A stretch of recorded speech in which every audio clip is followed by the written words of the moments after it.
cartolina da mamma. Per fare una cartolina da mamma ti ci vuole una pistola in coda, una mina, i tesori, un po' di voli di parecchi colori. Piega il volo in 6.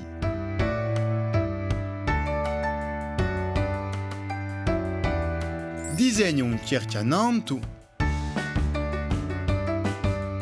taglialo, piega in 6 un foglio di un altro colore e disegna un fior di tulipo, taglialo suitando bei contorni.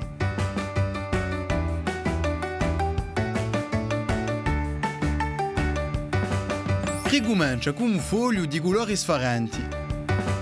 Coi tesori dà una forma di petalo ai cerchi rossi.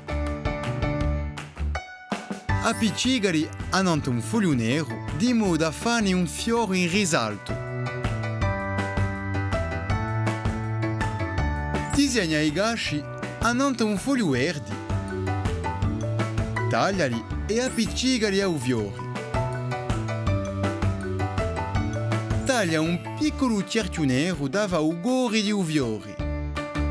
Fa un altro fiore coi petali di un altro colore.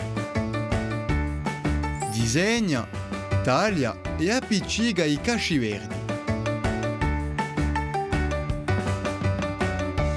Metti il gori nero in mezzo.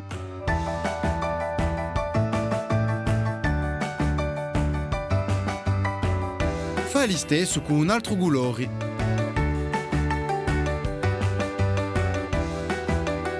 Taglia una striscia con una forma biduccia in un pezzo di carta. Scrivi un messaggio e appiccicalo annanto alla cartolina.